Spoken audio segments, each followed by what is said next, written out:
El caso de la reelección de Evo Morales en Bolivia podría llegar a la Corte Interamericana de Derechos Humanos. Con la mediación del expresidente colombiano Andrés Pastrana, el Comité Pro Santa Cruz, una ONG boliviana, entregó al presidente de Colombia, Iván Duque, una solicitud para que Bogotá interponga ante la instancia interamericana una solicitud de consulta sobre si la nueva postulación del mandatario indígena es un derecho humano, como fue declarado por la Corte Constitucional de Bolivia, que lo habilitó para lanzarse de nuevo a la carrera electoral.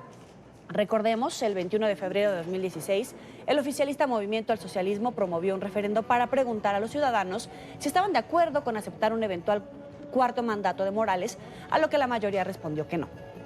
Sin embargo, la justicia finalmente le dio luz verde para presentar su nombre nuevamente en la contienda comicial. Gracias, presidente Iván Duque, por recibir hoy el pedido de Luis Fernando Camacho para elevar opinión consultiva a Corte San José sobre si reelección perpetua es derecho humano. Colombia fue garante de una constitución que hoy Evo Morales viola en Bolivia. Nos acompaña Jorge Quiroga, expresidente de Bolivia. Gracias por estar con nosotros. Bienvenido. Yoli, buenas tardes. Un gusto estar acá en la tarde, no por Skype, sino en vivo y directo. Ese es un milagro. Nos hace el honor. Un gusto. Usted respalda la petición de que la Corte Interamericana revise el caso, esta petición que el expresidente Andrés Pastrana ha presentado. Por un lado está el argumento de que no se debe discriminar a nadie para presentarse a una elección. Esa es una de las versiones de una de las partes. Y el otro hecho es avalar la reelección indefinida, que pone en jaque los parámetros de la Carta Democrática Interamericana. Son dos puntos de vista totalmente diferentes en un punto que es Bolivia y la democracia en Bolivia. Yoli, gracias. La cuestión es clara, no existe dos puntos, existe uno solo. Bolivia es el único país en el planeta, en la historia, donde se está violando los límites de mandato presidencial que se aprobaron en una constitución votada el año 2009 con mediación y garantía internacional multilateral de Colombia y de Brasil. Ese límite de mandatos, cuando se intenta modificar el 2016 para permitir que Evo Morales continúe en el poder, en un referéndum el pueblo dice que no.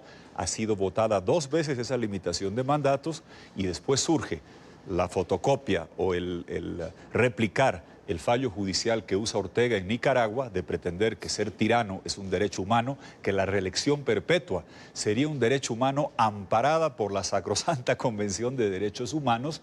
En el caso de Bolivia, a diferencia de Nicaragua u otros países de Centroamérica, hemos votado 2 veces en 7 años a pedido del interesado Evo Morales, quien hoy busca permanecer en el poder para siempre. El único criterio discriminatorio, Yoli, sería decir, si los Castro tienen derecho en Cuba, Maduro en Venezuela y Ortega en Nicaragua a ser tiranos dictadores, Evo Morales también tiene derecho a ser tirano, no lo discriminen. Es absurdo y es pueril esa justificación.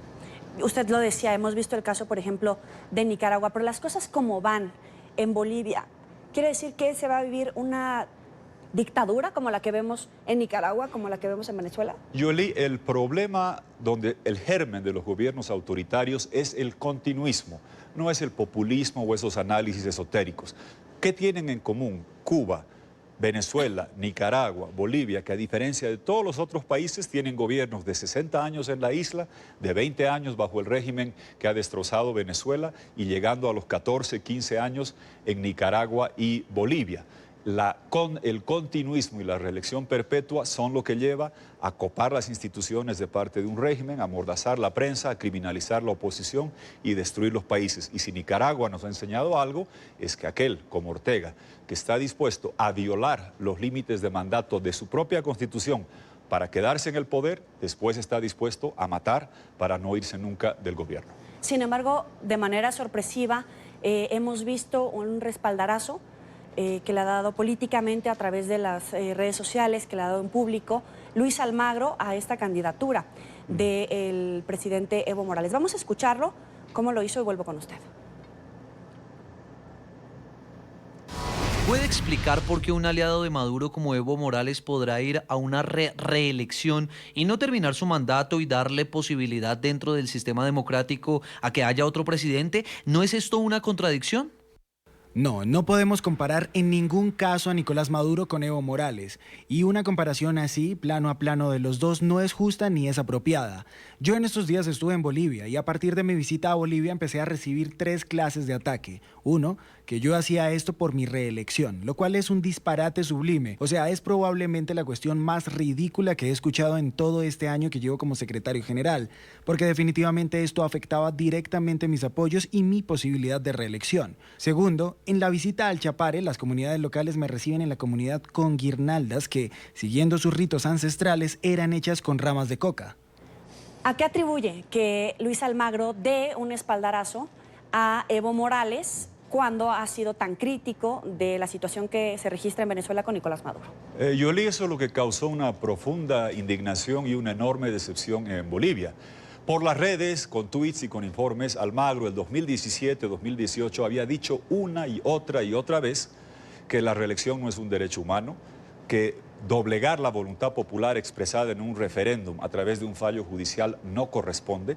Él pide un informe y un dictamen de la Comisión de Venecia, jurisconsultos europeos, que señalan con claridad que la reelección no es un derecho humano. Él hace un video y dice que la reelección perpetua y violar los límites de mandatos puede dar pie a una dictadura de facto. Fue taxativo y claro, ¿qué sucedió? Llega la elección el próximo año, él está buscando, él había prometido no hacerla y claramente no es que lo hizo por redes, Yoli vino a Bolivia, dio allá el espaldarazo, hizo un giro copernicano inexplicable que no tiene explicación porque que un secretario general de la OEA hable de que se sorprende que hay coca en el Chapare, es como que alguien te diga que en el mar hay agua y me he sorprendido. Pablo Escobar sabía que había coca en el Chapare y la compraba hace 40 años y la importó a Colombia. Basta ver una serie de Netflix para saber la realidad. Son justificaciones infantiles de un vuelco que se ha dado que no tiene explicación, que ha sido repudiado y rechazado. Y si sigues la prensa internacional de Argentina, Chile, claramente estaba en curso una intención, según dicen medios internacionales, de buscar que la elección del secretario general no se haga el próximo año, sino que se anticipe ahora en junio, incluso en Medellín, que sería fatal, sería terrible replicar las técnicas de Maduro. ¿Qué hizo Maduro en Venezuela? La elección presidencial que correspondía ser en diciembre de 2018, la anticipa 7 meses fraudulentamente con la Asamblea Narcocubana Constituyente para, sin competidores y con fraude, quedarse en el poder. El nuevo secretario general tendrá que ser elegido el próximo año, con los nuevos gobiernos, posiblemente, de Argentina, de Uruguay, de Guatemala, de Panamá, de Bolivia. Hay que hacer las cosas a su tiempo y no buscar quedarse en el poder anticipando los plazos. Créeme que esa ha sido una jugada que le va a salir muy mal, porque algo muy sencillo: Maduro no le va a dar permiso a Evo Morales para votar por Almagro, aunque vaya y baile en el Chapare toda la noche como tristemente lo hizo. A eso iba, pero ¿hay alguna base, alguna prueba de que en verdad había un pacto entre Evo y Almagro? Mire, hay que ser demasiado ingenuo para no darse cuenta. ¿Cuál es la explicación del giro? ¿Qué cambió entre fines 2017, marzo 2018 a la fecha? Que Almagro, que había dicho que no iba a buscar la reelección, tenía el derecho estatutario, a diferencia de Morales, sí tenía derecho, más allá de lo que hubiese dicho en la campaña, tenía derecho para hacerlo. Pero venir a Bolivia, a la zona donde se produce la coca que se destina al narcotráfico, en la zona donde se hizo el lavallato con una empresa brasileña, OAS, cuyo dueño Piñero está preso por intentar hacer una carretera en esa zona al doble de precio, afectando a una comunidad indígena y destrozando un parque nacional para extender los cultivos de coca que se hacen cocaína, más del 90%, y se van a la Argentina, a Brasil y afectan enormemente a Bolivia. Sorprendió por eso, porque no solamente fue hacer una declaración de lejos, estaban haciendo un acto de proclamación presidencial. Nunca en la historia un secretario general de la OEA o un presidente del BID ha ido a la proclamación de un candidato presidencial. Peor, el caso de uno que está buscando la reelección, violando la Constitución, desconociendo un referéndum en la zona que es la meca del narcotráfico. Es inaudito lo que se vio y por eso causó una profunda indignación en Bolivia Y créeme que también una condena de países vecinos, porque en Argentina, Uruguay, Sí. Paraguay, Brasil, Chile, Perú, se sufre las consecuencias de la lacra del narcotráfico, así como ustedes con Venezuela, Centroamérica y Estados Unidos también hacen otro circuito pernicioso que hace mucho daño a nuestras sociedades. Retomando lo que usted decía, es ingenuo, Luis Almagro, al pensar que si existe este pacto Bolivia, e incluso Nicolás Maduro le va a dar el permiso a Evo Morales de que vote por este segundo mandato como secretario general de la OEA. Para mí es una ingenuidad extrema el pensar que este gesto va a llevar a algo bueno. Mire, el gobierno Morales es abiertamente servil al chavismo, a Nicolás Maduro hace mucho tiempo.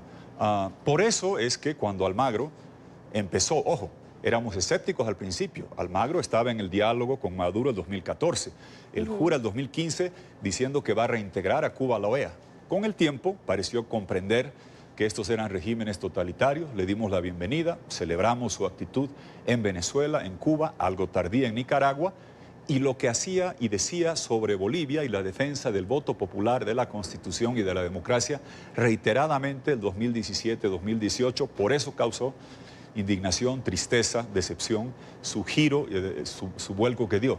La realidad es, te lo digo de esta forma, Yoli, claramente, si Maduro sigue en el poder, Evo Morales va a votar en la OEA de la forma que le diga Maduro. Si Maduro no deja el poder, el control de facto dictatorial, usurpado que hace de Venezuela, se van a destapar todas las relaciones entre Bolivia y Venezuela que son terribles en términos de crímenes, de hechos de violencia que se van a destapar. Almagro lo sabe. En la CIDH hay un proceso por ejecución sumaria en Bolivia del gobierno actual con gente de Venezuela que estaba participando. Entonces, venir a avalar eso y pensar ingenuamente que se va a lograr apaciguar a Bolivia, te reitero, si Maduro está en el poder, Morales va a votar por quien le diga Maduro. Si Maduro sale del control de Venezuela, nadie va a poder recibir el voto de los satélites de Maduro en Bolivia y Nicaragua. ¿De qué tamaño es el daño que le hizo al secretario general de la OEA, al prestigio de Luis Almagro, al prestigio de la institución, el proceder de estos últimos días? Mire, le hizo un daño enorme a la democracia, a la coherencia con los principios que uno debe mantener. Y aquí está hablando usted con alguien que ha sido deportado de Cuba, que ha sido declarado persona no grata junto al presidente Pastrana 2 veces en Venezuela. Yo digo exactamente lo mismo en La Habana, en Caracas, parado en la puerta en Ramo Verde, que lo que digo acá y lo que digo en Bolivia. Eso es lo que la gente valora, la consistencia de tener la misma posición en cualquier lugar, en cualquier momento, sobre principios básicos de la democracia. Y como solía decir Almagro, con un fallo judicial mañoso, desconocer la voluntad popular expresada 2 veces es terrible. Es el único caso en el mundo, no admite precedente. Hablar de discriminación no hay tal, porque el único caso donde se está violando a pedido del interesado que pidió el 2009 con garantía de Colombia y el 2016 que se vote esto es Bolivia. Y aunque fuese igual, imagínese lo que significa decir que no puedo capturar o procesar al violador de este fin de semana porque los 4 del año pasado siguen libres. Es casi dar carta blanca a la impunidad. Ortega debió hacer una fiesta en Nicaragua y los Castro en Cuba también. El decir que mientras haya un tirano, un violador, alguien que se perpetúa en el poder, es discriminar a otros tiranos, no permitirles hacer lo mismo. La Corte de San José se debe pronunciar. Lamentablemente, la Comisión Interamericana de Derechos Humanos ha guardado un silencio cómplice. Han hecho audiencias sobre esta materia, han venido a Bolivia y guardan un silencio cómplice. Son un hospital democrático que solo hace autopsias en Venezuela y Nicaragua cuando es tarde y no actúan a tiempo. Triste y vergonzoso y cómplice. Pero Almagro fue más allá. Pasó de la defensa de la democracia en Bolivia al silencio cómplice, a la defensa activa, presencial de la violación de la Constitución. Triste. ¿Qué queda? Eso hemos pedido ayer al presidente Duque, como mostrabas acá. Habíamos conversado con él un par de veces. Colombia y Brasil fueron garantes del acuerdo constitucional en Bolivia que se votó, que establecía una sola reelección. Eso fue ratificado en otro referéndum del 2016. Ambas veces observado por misiones de la OEA que certificaron los resultados y relevaron que se limite la reelección, que la alternabilidad era buena y sana, y Almagro tiene sus informes en sus manos. ¿Qué falta ahora? Que la Corte de San José se pronuncie, porque no puede ser, Yoli, imagínate en América Latina, todos los que somos signatarios de la Convención de Derechos Humanos, en países como México, como Brasil, como Chile, como Perú, Ecuador, se respetan los límites de mandatos. Más aún, en Colombia han recortado de 2 mandatos a 1, el presidencial. Lenín Moreno en Ecuador, la reelección indefinida que pretendía Correa, vía referéndum la recortó. En Perú acaban de eliminar la reelección de alcaldes, concejales y diputados. ¿Son violadores de derechos humanos en Colombia, en Perú, en Ecuador? No. Entonces es contradictorio que hay países, la mayoría, que respetan los límites, otros que los recortan y solo países como Nicaragua, como Bolivia, como lo que se vio en Honduras, que pretenden que la reelección perpetua es un derecho humano amparado por una convención de la OEA diseñada, Yoelí, para proteger a los ciudadanos de los caprichos del tirano y no para que el tirano caprichoso se quede en el poder para siempre, desconociendo en Bolivia lo que hemos votado 2 veces los ciudadanos. Ahora, Luis Almagro decía que muchos de estos países de la OEA le habían expresado su deseo de que se reeligiera, porque si no podría entrar en una etapa de inestabilidad. ¿Qué tan medular es Luis Almagro en la crisis de Venezuela? A ver, yo le puedo decir que yo estuve en Venezuela políticamente, no en visitas de ministro o de autoridad, apoyando a la oposición la primera vez con Pollo Salas Romer Feo en Valencia, Carabobo, el 2004. Estoy consciente que el chavismo se apoderó de mi país el 2006, que hizo un daño enorme. Y algunos, el presidente Pastrana, mi buen amigo, hemos venido luchando sostenidamente por la causa venezolana. Dimos la bienvenida a que del silencio de Insulza se pasó a una posición firme de Almagro. Y también celebramos que desde el 2007 tome una posición clara sobre Cuba y que también defienda lo de Bolivia. Por eso causó enorme extrañeza este giro y vuelco. Pero dicho eso, para cualquier país, para cualquier organización, yo no creo en Superman. Yo no creo en la figura imprescindible. Eso es lo que hace Maduro, eso es lo que hace Ortega, eso es lo que hace Castro, de decir somos nosotros o nadie o todo colapsa. Si me preguntas, yo conozco gente perfectamente apta, competente, demócrata, consistente, que puede perfectamente ser secretario general de la OEA. Si me dices, cíteme un ejemplo, Laura Chinchilla, admirable estadista, mujer, expresidenta de Costa Rica, ha estado 2 veces en Venezuela, defiende lo que pasa en Nicaragua, una mujer enormemente competente. En el tema No hay imprescindibles. Créame que compromiso con la defensa de la democracia en Venezuela, Nicaragua. El presidente Pastrana le puede decir, nuestro sindicato de expresidentes de la Iniciativa Democrática de las Américas, que hace varios años venimos defendiendo lo de Venezuela, hemos estado en Cuba.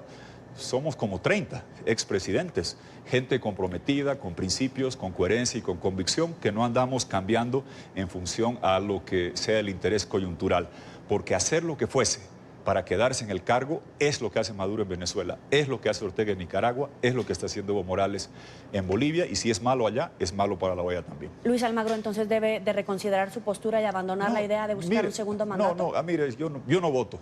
Lo que le puedo decir es que para los que luchamos por la democracia en Bolivia, el daño que le ha hecho Almagro a la lucha por la democracia es el más grande de la historia, porque te repito, va más allá del cambio de posición. Nadie nunca ha ido a una proclamación presidencial para un 4º mandato en la zona cocalera, donde se está desconociendo la voluntad popular, tema que él solía vehementemente condenar y sin embargo va, baila, se mezcla con gente que tiene procesos por narcotráfico, por violencia contra efectivos policiales y causa una enorme indignación. Comprenderás que para Bolivia un funcionario que va a una proclamación presidencial y que facilita lo que él mismo solía denominar dictadura de facto, para los bolivianos comprenderás que no es una persona, los demócratas, no hablo de Evo Morales, que goce de la confianza, que tenga la consistencia y el apego a los principios necesarios para defender la Carta Democrática y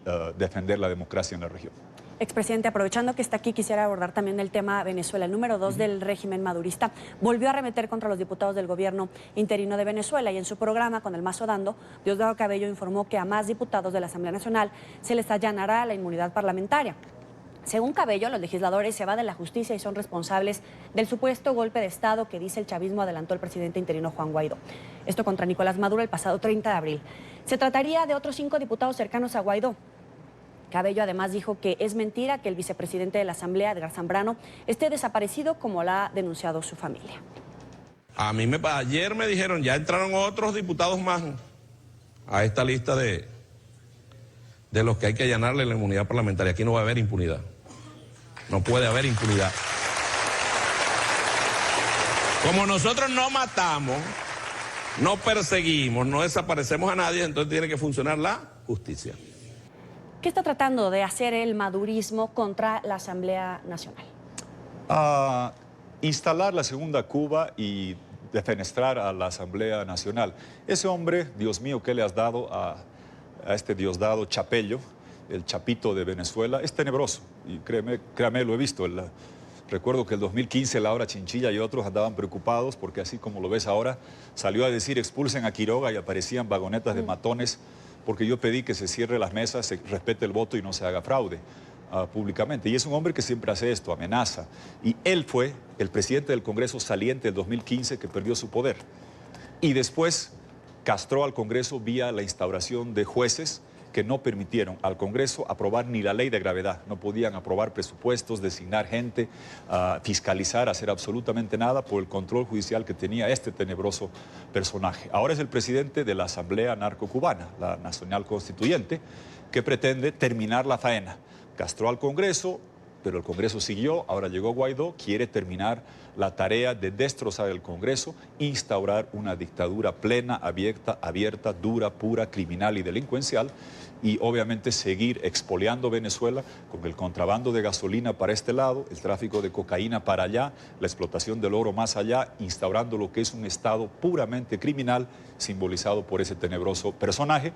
Para hacer eso necesita concluir la faena en la que viene empeñado hace años, que es cerrar definitivamente el Congreso e instalar un sistema a la cubana total con esta asamblea narcocubana, narcosoviet que él preside. Ahora, todas las fuerzas políticas antimaduristas deben estar alineadas con ni siquiera prestar oídos a esta idea de Nicolás Maduro de adelantar las elecciones en la Asamblea Constituyente, como dice Juan Guaidó, porque puede ser también una prueba de fuego. Si los divide, podría retomar el poder que tiene. Yueli, Juan Guaidó tiene abrumador respaldo internacional, más de 50 países, tiene masivo respaldo popular interno y plena legalidad constitucional. Maduro se está quedando a través de la instauración dura de un Estado criminal. Lo que hay que hacer, lo que el mundo está pidiendo, es elecciones presidenciales porque nadie aceptó el fraude de mayo del año pasado, cuando adelanta comicios para 5 competidores fraudulentamente, con chantaje del hambre y bolsas CLAP, robarse la elección. Lo que demandan todos, Grupo de Lima, Grupo de Contacto, es nuevas elecciones presidenciales. A mí me parece central lo siguiente, Yoli. Hay que ir camino al 26 de junio. Medellín será la asamblea de la OEA. No hay que esperar hasta esa fecha, pero ya tendrá que tener un desenlace la situación de Venezuela camino a la asamblea de la OEA. Yo he hablado acá la semana pasada y he sugerido que se unifique esfuerzos, que se cree la reunión de Bogotá, el Grupo de Bogotá, el mecanismo de Bogotá, que pueda congregar al Grupo de Lima, al Grupo de Contacto de Europeos y que se tenga una sola posición coherente respecto a exigir elecciones presidenciales, sancionar a la cleptocracia criminal y respaldar a Juan Guaidó frontal y abiertamente para que él pueda salvar la democracia de Venezuela. Pero son pronunciamientos internacionales de organismos internacionales. ¿Cómo lograr esta etapa que es la más difícil de la transición? Porque no va a salir negociando, no va a salir platicando. Bueno, seguir con lo que se viene haciendo, las sanciones a la cleptocracia criminal. El problema, Yueli, te voy a decir cuál es, que cuando a uno de estos delincuentes lo sancionan en Estados Unidos, le congelan cuentas, le quitan la visa, se va para Costa Rica. Cuando lo hacen en Costa Rica, se van para España. Cuando le hacen en España, se van más allá.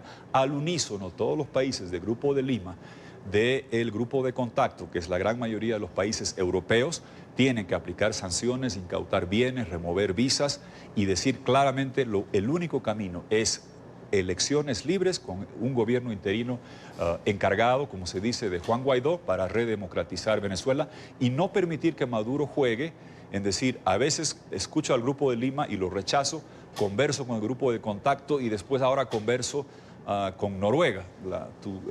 En Colombia ustedes conocen perfectamente a dónde lleva la actitud de Noruega, a algunos les puede gustar acá, a otros no. Pero creo que hay que tener un solo camino lo más rápido posible y hay que poner fechas límites. Para mí el 26 de junio la asamblea de la OEA en Medellín tiene que ser la fecha de corte. Colombia es el país que tiene que liderizar esto porque recibe el contrabando de gasolina, porque de aquí se van las armas del ELN, allá se va el ELN, hacia acá vienen los refugiados, no se va a poder solucionar el tema de Venezuela sin Colombia, y yo soy de los que creo, y se lo he dicho al presidente Duque, que así como algún día, hace 2 siglos, un venezolano a caballo con sable cruzó los Andes y liberó a Colombia, a Bolivia, a Perú y Ecuador, ahora es un colombiano, Iván Duque, que le va a ayudar a devolver libertad a Venezuela, la tierra de Bolívar. ¿Está descoordinada el apoyo internacional? Algunos dicen que se debería de avanzar en la intervención, pero no la intervención militar, en cierto tipo de sanciones, pero no llegar a esos extremos. Y también si está descoordinado todas las fuerzas políticas dentro de Venezuela en este momento, después del 30 de abril que inició la Operación Libertad. Yo creo que dentro de Venezuela, como nunca antes, hay consenso alrededor de la figura de Juan Guaidó. Hay que reconocer, es un hombre joven, con el presidente Pastrana. Bueno, yo lo conocí en el 2007, en ese referéndum, cuando era un joven activista estudiantil con John Goicoechea. El 2015 era candidato a diputado, con él íbamos a intentar visitar a Leopoldo López. El 2017 ya era diputado. Y ha logrado generar un enorme consenso interno alrededor de ser el presidente encargado. Creo que ese tema, más allá de alguna escaramuza, está muy claro. Creo que lo que hace falta es cohesionar los esfuerzos internacionales y en particular 2. El grupo de contacto, primordialmente europeo, con el grupo de Lima, que es principalmente latinoamericano, y yo he sugerido que en Bogotá se cree el mecanismo de Bogotá, el grupo de Bogotá, lo que quieras decirle, donde esté todos los de Lima, todos los de Europa en el grupo de contacto, Estados Unidos y la China también, para entender que lo que hay en Venezuela es un estado criminal. Está ocupada Venezuela hace mucho tiempo por el Che, no por Guevara. Está ocupada por cubanos, por Hezbollah y por ELN. Hay que cesar esa intervención de cubanos, Hezbollah y del ELN que ha destrozado Venezuela, que lo ha convertido en un estado criminal, para actuar en armonía y coherencia y cohesión con todos los grupos internacionales que quieren ayudar a redemocratizar Venezuela. Ahora, Juan Guaidó aseguró en una entrevista que hay suficiente apoyo militar para sacar a Maduro del poder. ¿Usted cree que el descontento en las Fuerzas Armadas sí puede llevar a una operación Libertad que avance, que concrete la salida de Nicolás Maduro? Mire, claramente hay suficientes quiebres para que el preso icónico del planeta, Leopoldo López, hubiera sido liberado, y que el SEBIN, este tenebroso órgano que persigue, que reprime, que tortura, se hubiera quebrado. No es poca cosa que el preso número 1 de Diosdado Cabello esté hoy no en libertad, pero por lo menos en una embajada y fuera del arresto domiciliario y de ramo verde. Eso te muestra una profunda fisura.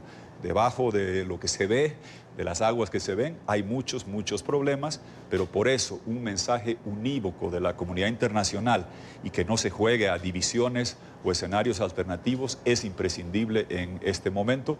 Yo estoy convencido que estamos en semanas decisivas. La economía venezolana, como sabes, está colapsando por el manejo de Maduro. Lo que Maduro ha hecho es impresionante. En sus 6 años, la economía de Venezuela está camino a ser la 3ª parte de lo que era. La producción petrolera, la 4ª parte de lo que era cuando él comenzó. Sí. Ha multiplicado los crímenes por 8, los números de pobres por 8, los crímenes por 6, han retornado malaria, difteria, sarampión, cocinan a leña en una petropotencia, la mayor cantidad de asilados y refugiados. Te puedo decir que Churchill tenía razón sobre lo que hace Maduro. Nunca un régimen con tanto tiempo, tanto poder, tanto dinero ha destruido tanto un país para beneficio de unos pocos criminales. ¿Usted cree que todas las opciones, incluso la intervención militar, están sobre la mesa? Porque hay quien les pide a Guaidó que active el artículo y pida apoyo militar. Entiendo esa demanda y yo nunca me dejo llevar por lo que mucha gente quiere. Debatamos la hipotética, supuesta, eventual acción de algún otro país militar. Lo que yo exijo siempre es que cese la intervención del Che, de los cubanos, de Hezbollah y del ELN, que tienen ocupada y colonizada a Venezuela. Los cubanos son unos vampiros que se llevan la sangre petrolera de Venezuela a cambio de destrozarla. Ha sido el programa de robo bilateral más grande de la historia, lo siguen haciendo, y hablando de la comunidad internacional, se debería hacer un cerco, no solamente, como dice el presidente Duque, diplomático, económico, sino un cerco criminal para evitar que se roben la gasolina, que se roben el petróleo a Cuba, que se lleven el oro, que saquen cocaína en aviones, para generar este cerco criminal que les quite los recursos robados producto de estas actividades ilícitas, que son lo que sostiene a estos grupos criminales, donde la jerarquía militar superior es socia de los negocios y los del medio están siendo torturados y maltratados por cubanos. Hay que llamar a la intervención, tiene que cesar la intervención de cubanos, de Hezbollah y de ELN, en particular de los cubanos que han colonizado y destrozado Venezuela. Es el expresidente de Bolivia, Jorge Quiroga, aquí en la tarde. Gracias por estar con nosotros. Gracias, Yolín. Muchas gracias. Encantado. Gracias por venir. Vamos a hacer